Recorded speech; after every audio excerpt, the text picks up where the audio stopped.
Hello, greetings, this is Gillesmansillon. I thought I come to speak during those eclipses, very powerful eclipse that we've been through yesterday, but it's still affecting us.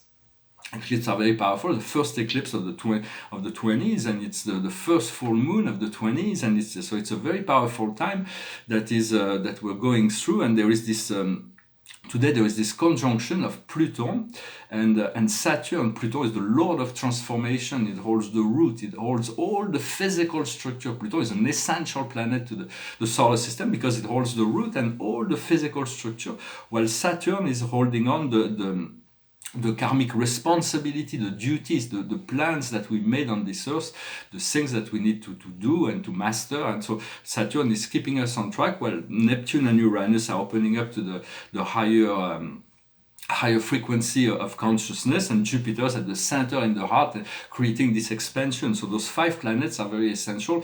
And right now there is this conjunction with the south node of the moon. In Capricorn. Capricorn is society. It is all that makes the physical organization of society. So all of this will be shaken up, while in 40 years, when those 2 planets meet in Aquarius, it will awaken the collective dreams. But for now, we need to start fresh from there is all kinds of things that are outmoded in the functioning of society. And this year, we're going to come into realization of what those things are. So in essence, to ascend is to realize that you're already there, that you're already in heaven, that all the synchronicity, all the good energy that you're seeking out is here. And the more comfortable you get with this energy, the more it will float into our life. And so, for we becoming more conscious of all the self-programmation, and once we know of a belief or something that is not, that we do unconsciously, like a repetitive thing that we do that we want to get rid of, once we become aware of that, we have the ability to, every time it comes back, to realign it until it disappears. And so it is an important time. I couldn't really do, I recommended 3 days of fast and toxins free for those 3 days, but honestly I haven't been as disciplined as I wanted to be, but it's still benefiting me a great deal. And I know that a lot of those things I've been wanting to let go are on the way out.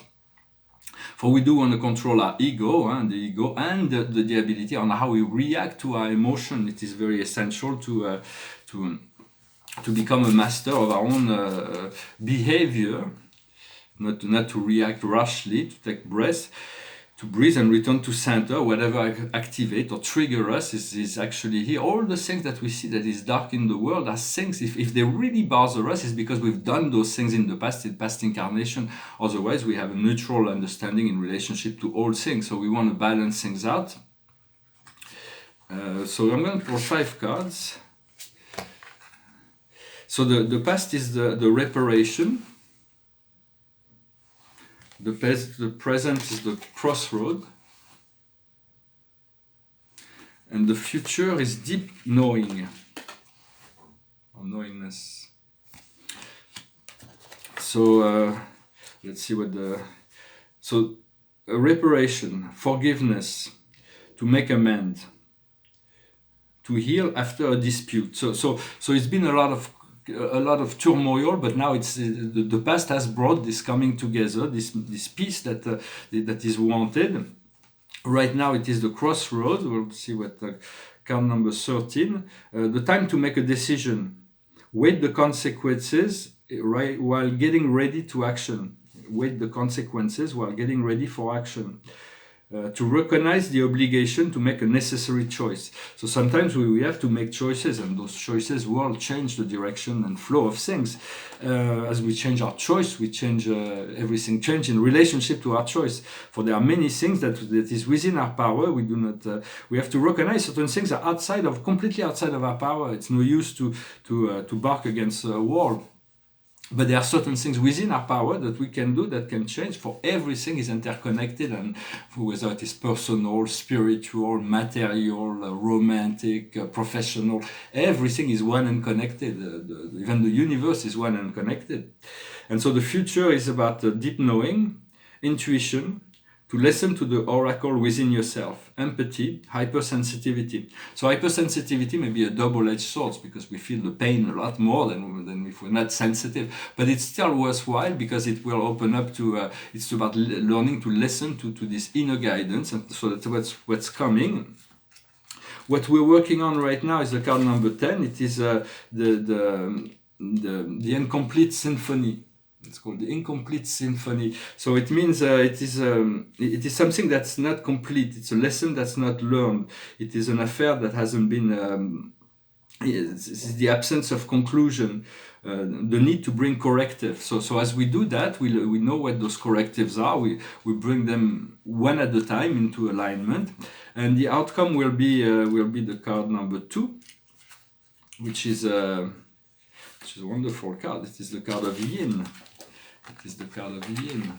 Personally, I put 2 hands at the end, but it works with 1. So it is the card of femininity, of receptivity. It says the principle of feminine, of receptivity. To allow someone else to make the first step. To go gather information and find clues. The art to allow consciously. It's about allowing rather than going for it. Well, I hope this will manifest and realize, for there's this deep knowing that is coming. We're being enlarged, our consciousness is being elevated. And so yeah, this is about what I wanted to come and say today. For it's good to stay on the side of strengths, because we have strengths and weaknesses, but we've been, sometimes we've chosen the path of weakness, but sometimes it's good to stay as much as possible on the side of strength to see where that strengths lead. There is always new strengths to be discovered within ourselves. Behind me is 2 paintings. This is the number 3 and this is the number 4 of a series of 7 paintings on the 7 families of spirit beings. That was my first complete series of 7. I was living in Denver, Colorado in 1999. And so I have the other ones. I'm looking forward to presenting them. I'm going to pull a few just guidance cards. So the highest wisdom for us today is limitation. It means to accept the limitation that are part of our life, but not to add new limitation. So it's about breaking free from the box.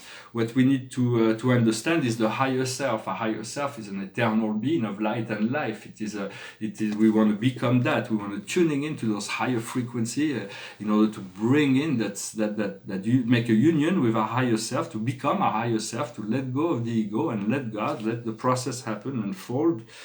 What we need to do is achievement, and the outcome will be the pathfinder. We're going to be able to navigate through the circumstances of life with joy and ease. For once we see that everything, we want to tune in to always see the lighter aspect of things, to always try to look at the light, to be light in the process, so we can enjoy our life a lot more. I'm going to pull one more card, and I'm going to sing this song. It went through my head. It's a romantic song. It goes like this. Look into my eyes, you will see what you mean to me. Search your heart, search your soul, and when you find me there, you'll search no more. Don't tell me it's not worth trying for.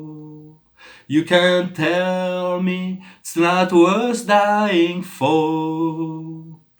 You know it's true. Everything I do it for you. Look into your heart, you will find there's nothing there to hide. Take me as I am, take my life. I would give it all, I would sacrifice. Don't tell me it's not worth fighting for. I can't help it, there's nothing I want more. You know it's true, everything I do it for you. There's no love like your love, and no other could give more love. There's nowhere unless you're there all the time, all the way. look into your heart. Oh, you can tell me it's not worth trying for. I can't help it, there's nothing I want more.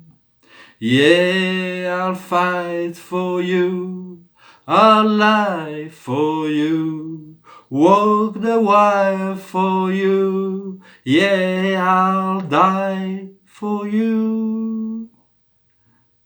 You know it's true, everything I do it for you. A nice song since Brian Adams.